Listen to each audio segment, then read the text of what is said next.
The Pro Football Hall of Fame Selection Committee recently released their list of 17 finalists that will be up for consideration for the 2013 Pro Football Hall of Fame class to be inducted in the summer in Canton, Ohio. And the decision on who ultimately gets inducted will be made during the weekend of the Super Bowl.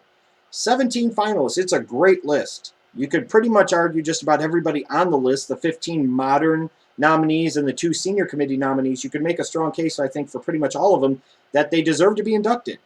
And the way it works, though, based off of the current kind of bylaws of the Pro Football Hall of Fame, you can only have 4 to 7 members in a class, and the only way you can get to 6 or 7 is by having 1 or 2 senior committee members get in there.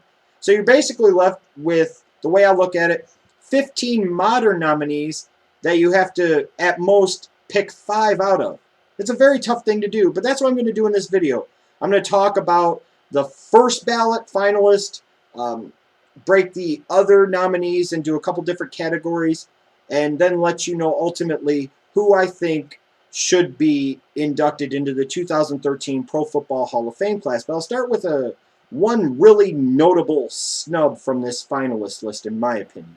Before the list of 17 finalists, there was a list of 27 semifinalists, and there were a couple of guys on there like Steve Atwater and John Lynch and Don Coryell that I thought it could have been argued belonged in this list of finalists. But the one name I want to talk about the most didn't even get on that list of semifinalists, and it blows my mind. Steve Seau, co-founder of NFL Films. When you want to talk about impact on football, impact on the way the game was presented, impact on the way fans experience the game, impact in terms of changing the game, changing not just football, but the way sports are presented in general in this country, and you could argue around the world.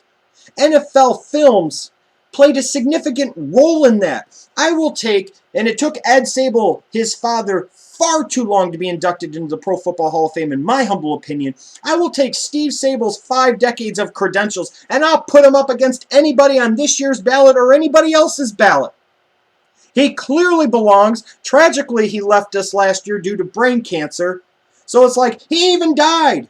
Usually that's a way to fast-track somebody. And he didn't even make the list of semifinalists, let alone finalists. The bottom line is, when it comes to worthy individuals that deserve a bust in Canton, Steve Seau has been as instrumental over the past 5 decades in helping make football America's new national pastime as anybody else, along with his father, Ed Seau. The fact that he's not even a semifinalist, let alone a finalist, is absolutely ridiculous. You had 4 first ballot nominees that made it to the list of finalists, and quite frankly, if you took these 4 first ballot nominees, maybe one other person and a senior committee nominee or 2, and you said that's the Hall of Fame class, it would be a great Hall of Fame class. I don't need to go into these guys' credentials, because with each one of these guys, it clearly is a case of not if they're going to be inducted, it's just whether it's this year, next year, or the year after that. Warren Sapp, along with guys like Dan Hampton and Cortez Kennedy, maybe the best defensive tackle that I've seen during my lifetime as a football fan. Larry Allen, maybe the best, most versatile offensive lineman I've seen during my lifetime. Michael Strahan, along with Reggie White and then Bruce Smith, who are above him. After that, I think Michael Strahan is the best double threat in terms of pass rushing and playing the run defensive end I've seen in my lifetime. And then Jonathan Ogden, maybe the finest, arguably, left tackle that I've seen during my lifetime.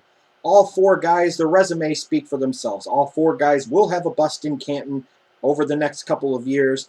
Not all 4 of them will probably make it this year. I'm sure a couple of them will. But what a great list of first ballot nominees. It really is. I mean, Sapp, Allen, Strahan, Ogden. Choose between those 4. Jesus. There are 3 finalists that I think really fall into the category of being victims of the numbers game. All 3 of them have resumes that clearly indicate they deserve a bust in Canton. But with so many great nominees to choose from every year, it's kind of like they look at them with the selection committee and they say, yeah, they're going to get in at some point anyways. Maybe this year isn't the priority. You've got Jerome Bettis, Chris Carter, Tim Brown. Brown and Carter, 2 of the very best receivers that I've seen during my lifetime. And Jerome Bettis, a great running back for many years in the league. All 3 of these guys, clearly to me, are Hall of Famers. All three of these guys will definitely get in. I know for some of you Chris Carter backers, you're like, man, it's taken a while. It has. I don't know if he's paying a price because some of the media maybe don't like him. I don't know. But the fact is, he'll get his time. He'll get in. Tim Brown will get in. And that'll warm my heart, especially being a Notre Dame fan. You know, one of my earliest memories of watching Notre Dame and watching college football was Tim Brown's Heisman winning season.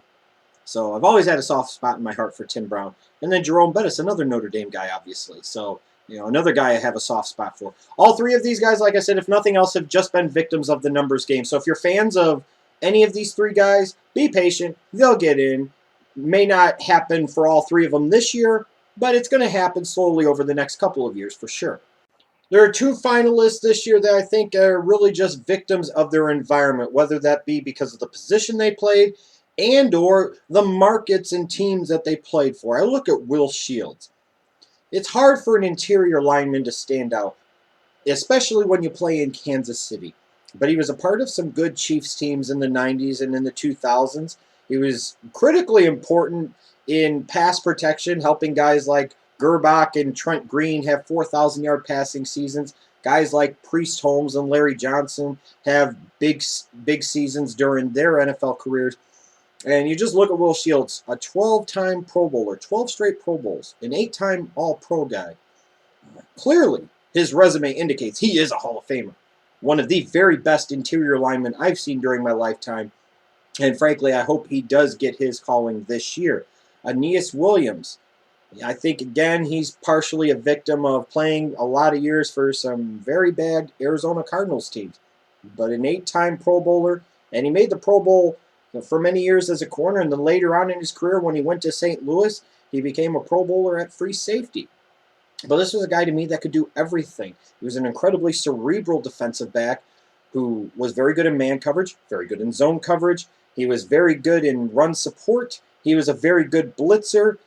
He was a very good leader. And just so many things that Aeneas Williams did well for an extended period of time. And if it's just because of the fact that you've had so many other good nominees up as finalists that he hasn't been inducted yet, I'm not sure if this year is going to be Aeneas Williams' time. But again, to me, I'll put his resume up against most other defensive backs because Aeneas Williams was a stud and an underrated stud for many, many years in the NFL. There are three players that are finalists again this year that I look at them and I feel they really epitomize that debate when it comes to a Hall of Fame, whether they were just very good or whether they were truly great. When I look at the case of Andre Reed, I compare him very similarly to Art Monk, and a lot of their career arc, kind of mirrors each other. But when you look at Andre Reed, he was a very good player for an extended period of time, a 7-time Pro Bowler, but ultimately there is a reason why this is his 7th time as a Hall of Fame finalist, and he hasn't broke through that glass ceiling yet. During his career, he only had 4 1,000-yard receiving seasons. He only had one season where he had 10 or more touchdown receptions, and I believe that one year he had exactly 10. Again, he's a good player. He was a very good player for an extended period of time. But I don't know if you ever looked at Andre Reed and truly said, wow, this guy is absolutely great. Do I think someday he will eventually get induction into the Pro Football Hall of Fame? Yeah. And will I bitch about it when he does? No, because I think his resume of being very good for an extended period of time helps. And he's kind of a victim, I think, of being a part of that Buffalo Bills team that did go to 4 straight Super Bowls, but lost 4 straight Super Bowls. If he won a Super Bowl ring or 2, he'd probably already be in. Let's be realistic about it. Charles Haley. Now, he won 5 Super Bowls. That's impressive. He was a 5-time Pro Bowler, a 2-time All-Pro. He had, I believe, 6 double-digit sack seasons in his career. A great pass rusher during his time. But to me, when I watched Charles Haley, he was a very one-dimensional player in the sense that he primarily was just a pass rusher. He only really impacted one side, one part, or one element of the offense's game plan. He wasn't really much, from what I can remember and what I saw over the years, of a run stuffer or a run defender. That doesn't mean that he still wasn't a very good player. He was a very good player. But I don't think I ever looked at Charles Haley and said, my God, he's one of the truly very best defensive players in all of the NFL. I look at him, compare him somewhat to an Andre Tippett. a guy who kind of flew under the radar. I think Charles Haley, sometimes his credentials get artificially inflated a little bit because he played for Dallas, he played for San Francisco, won 5 Super Bowl rings. I think it's those rings that prop him up a little bit more than his resume really does. Again, like Andre Reed, I think a guy that eventually gets in, and if he does, I won't have a lot of complaint about it. I'm just saying I don't think he's as much of a lock, stock, and barrel Hall of Famer compared to some of the other guys I've already talked about. And Kevin Green, a very good 3-4 outside linebacker for many years, a great pass rusher, kind of in coverage and kind of defending against the run. I look at it this way. If it took Derek Thomas, for whatever reason, several times before he finally got into the Pro Football Hall of Fame, Kevin Green was not nearly the player that Derek Thomas was, in my humble opinion. Kevin Green can wait a few years. It doesn't sound fair, I understand that, but that's just the way the system kind of works. Kevin Green, like I said, a very good player for an extended period of time. A little bit of a one-dimensional pass rusher. That doesn't mean he wasn't a very good football player, but I don't think you ever looked at Kevin Green and said he's one of the 3 or 5 best defensive players in the game during his time in the NFL. You have a head coach and 2 owners that are also finalists this year. You look at Bill Parcells. He won 2 Super Bowls in New York with the Giants. Went to another Super Bowl with the Patriots. Also took the Jets and the Cowboys to the playoffs. That's 4 different teams that Bill Parcells, as the head man, took to the playoffs, something no other coach in NFL history has ever done. Clearly a Hall of Famer. Whether it's this year or not, I don't know, because there are so many great players, maybe the coach gets pushed off to the side. Same with these 2 owners. You look at Art Modell. If he didn't have that stigma of being the guy that took the Browns away from Cleveland and moved him to Baltimore and made him the Ravens, his resume speaks for himself. He was a great owner for many years. There's a lot of success at different times in Cleveland under his ownership. And you look at the fact that he eventually went to Baltimore and the organization won a Super Bowl there. He was also very instrumental behind the scenes negotiating several very beneficial television contracts for the NFL that really helped explode the growth of the league. Well respected amongst his fellow owners and peers within football circles. I would love to see the reaction to him someday getting a busted Canton and seeing how the people of Ohio responded to that. But clearly belongs there. Ed DeBartolo Jr. We talk about great sports franchises or great companies. You say if they're great, they tend to have great leadership at the top. Well, Ed DeBartolo Jr. clearly for many years was great leadership at the top of the San Francisco 49ers. They were kind of the signature franchise of the NFL for the 80s and the early 90s. And, a lot of organizations tried to pattern themselves after the 49ers. And that is in no small part due to Ed DeBartolo Jr. So you have a head coach and 2 owners who have a great resume for each of them. And clearly someday all 3 of them will have a bust in Canton. And now we'll get to the 2 senior committee nominees. Out of the 2 senior committee nominees, I think Curly Culp, the former defensive tackle for the Kansas City Chiefs and the Houston Oilers, has the better resume of the 2, and to me, definitely should be inducted this very year. When you look at Curly Culp, he was a 5-time Pro Bowler, a 1-time All-Pro, a 1-time AFL All-Star back in the late 60s. He was very instrumental in helping the Kansas City Chiefs win Super Bowl IV by allowing Hank Stram to do something different on defense, lining up Culp directly over the opposing team's center, which allowed Lanier and Buck Buchanan to be able to get into the backfield and really help shut down the Minnesota Vikings rushing attack. But many would argue that Culp's best play came in Houston under defensive coordinator and later head coach Bum Phillips, who employed a 3-4 defense, which was really revolutionary at the time. And Curly Culp himself, you ask players and you see quotes from players during that time and coaches during that time, they'll talk about he was one of the strongest players they've ever seen. And he was 6'1", 265 pounds. Very small by today's standards, especially for an interior lineman, especially for a nose tackle playing the 3-4. It was a different era. Players were a bit smaller back then, but he was a dominant beast. Even at 265 pounds, he was so strong and overpowering at the point of attack that he often required double and triple teaming from opposing offensive linemen. As a result, I don't even understand how it's taken this long for Curly Culp to get induction into the Pro Football Hall of Fame. I'm stunned.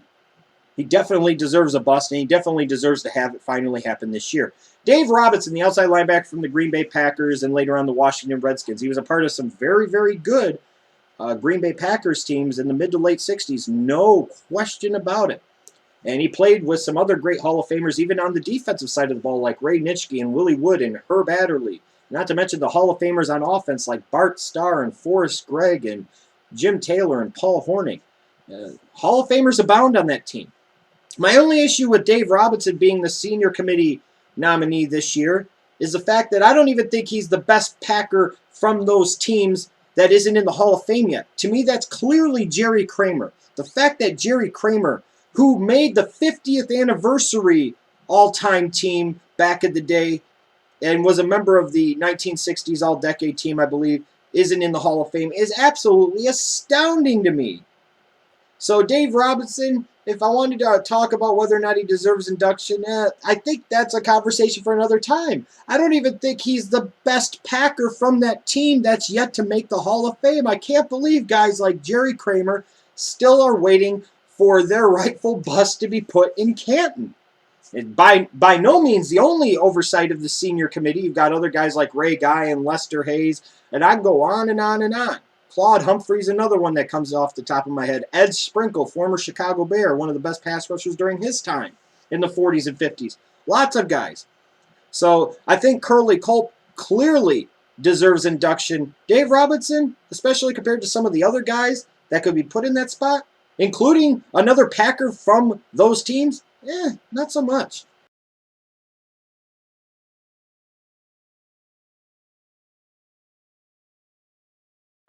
Now we get to who I believe deserves induction into the 2013 Pro Football Hall of Fame class in Canton. And it's really almost like splitting hairs here in a lot of ways. But I've got two first ballot guys. I've got one of those guys that's been a victim of the numbers game. I've got one of those guys that's been a victim of his environment. I've got one head coach. And then I've got one senior committee member. Michael Strahan, I put him in over Warren Sapp because I think Michael Strahan was a better all-around player for a slightly longer period of time. I'd put Warren Sapp in maybe next year. If it took more than one time for John Randall to get in, if it takes Warren Sapp till a second time to get in, it won't hurt my feelings. Larry Allen, I put him in over Jonathan Ogden just because of the fact I think while Ogden is one of the best left tackles to ever play the game, I think Larry Allen is one of the very best offensive linemen, period, ever play the game. And the fact that he was a Pro Bowler and All-Pro, both at both guard positions and at left tackle, I mean, that's damn near unprecedented. Chris Carter, I always thought he was just maybe a teensy-weensy bit better than Tim Brown, but not by very much. And with Jerome Bettis, I look at it as a situation of there aren't a lot of great running backs coming up in years to come, so he'll get in there very soon, and Tim Brown will surely get in there pretty soon. I think Chris Carter's paid his price. It's time for him to get in. I look at Will Shields, and I think his resume stacks up with just about anybody else that's on this finalist ballot. A 12-time Pro Bowler, 8-time All-Pro. Will Shields deserves this spot. Bill Parcells, again, his coaching resume speaks for itself. I don't even need to get into it. And then Curly Culp, I think one of the more underrated players in the history of the NFL, and I think he truly deserves his spot. So one senior committee guy, 5 modern guys, including 2 first ballot guys and a head coach. A great Hall of Fame class, in my humble opinion. I'm curious who you guys, out of the finalists, would put into the Hall of Fame, keeping it within the parameters that the selection committee has. No less than 4, no more than 7, and the only way you can get to 6 or 7 is if you have 1 or 2 senior committee guys. Let me know down below, and let me know who you think are some of the biggest snubs that have yet to get their enshrinement in Canton. And I'm sure Ray Guy is going to be one of those names on your list, and I 100% agree with you.